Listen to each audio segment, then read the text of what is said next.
Todd Lillibridge, who is president of Lillibridge Healthcare Services, a Ventas Company. We're here to preview the Illinois Real Estate Journal Healthcare Medical Office Building Conference. It's being held on April 11th. Todd, thank you for being with us today. We know that it's a kind of an interesting and crazy time in the healthcare field today, with all the regulation and changes going on. And one of the questions we wanted to ask you was, what does that mean? What does that do for medical office building development and other sorts of activities? Well, Michael, first of all, thanks for being here, number one. Number two, look forward to our session next week. I really enjoyed the time that we were together last time. It is a crazy time, crazy environment. I think in response to the question about the medical office development, I would respond first maybe at the macro level, because I think we're seeing a fairly improved overall economic environment, with housing and starts where they are today, combined with a low interest rate environment. So I think we have a market where people have more comfort just in the overall general economy. You couple that with probably more certainty today than we have really in the healthcare environment, primarily due to where the Accountable Care Act is, and now it's unfolding given the fact that we have a president that's continuing on for another term. But in spite of all that, there's still an enormous amount of uncertainty, and uncertainty really is predicated on a whole host of things, because I think first and foremost there's really a continued survival mode. We're going to continue to have significant consolidation in this industry. We're really at what I would kind of call the beginnings of the second phase of consolidation. When I look back at the 08, 09, 010 timeframe, we maybe had 50 to 60 some odd M&A transactions around consolidation. And when you look at 2011 and 12, those numbers almost doubled to about 115 to 125. But large transactions were starting to appear in the late 2012 timeframe, which just tells me that where we're headed here in what I would kind of call the second wave of consolidation is there are probably going to be 50 or so large health systems in this country that are probably going to control 80% of the marketplace. The development of medical office has changed from an independent physician-driven model to more of a hospital-driven model here over the last several years. And I think what we're going to see here is a result of the true, what I would say, continued shift in utilization out of the inpatient and out into the outpatient.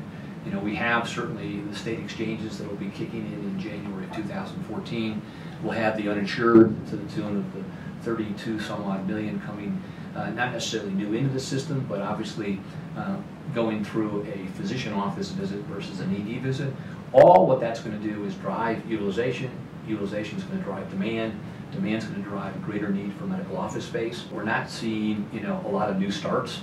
And I think what we'll see here probably in the 15 time frame, that we'll start to see an increased degree. Now that's having some good impact. Obviously, low supply is good for the current existing supply of assets. So the fundamentals are improving because we're seeing more lease activity than we really have seen before in the last couple of years.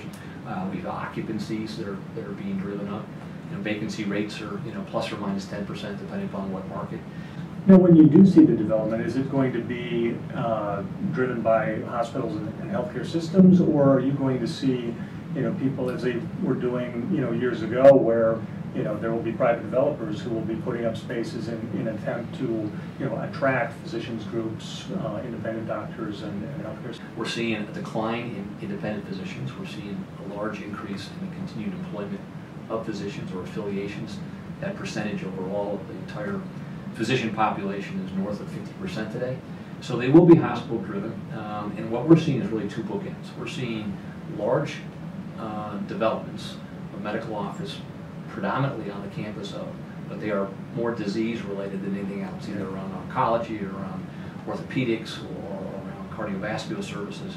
And then you see the other bookend, which there's our smaller community-based projects where you're seeing primary care, you're seeing outpatient related imaging, you're seeing urgent care, you're seeing freestanding EDs, but these are 20, 25, 30,000 square foot buildings, more of a retail where they're able to drive better access, better points of care. So really two spectrums of what we're starting to see kind of emerge as the next model, but clearly hospital driven. Developers, their business models need to change, and need to change because I would say 7 out of 10 new developments that are emerging, the hospital at the end of the day is going to own the asset anyway. Okay. So the developer needs to figure out what value add services and capabilities. If they don't want my capital, then what is it that I'm going to really bring to the table that they don't already have, that I can really contribute by way of planning, design services, the leasing of vacant space that won't be attributable to the hospital. Now, it seems that, in summary, that you are optimistic that things are improving and going to continue on. Is there anything that gives you pause or gives you concern, keeps you up at night, that could potentially derail some of that optimism? Well, there are things that keep me up at night, but I must tell you that I am very optimistic, probably more than ever before, for a handful of reasons. One is that medical office is a needs-based business, and it's a needs-based asset class because it is and will continue to be the recipient of the utilization shift out of the inpatient into the outpatient and the physician office. And so we see that combined needs base.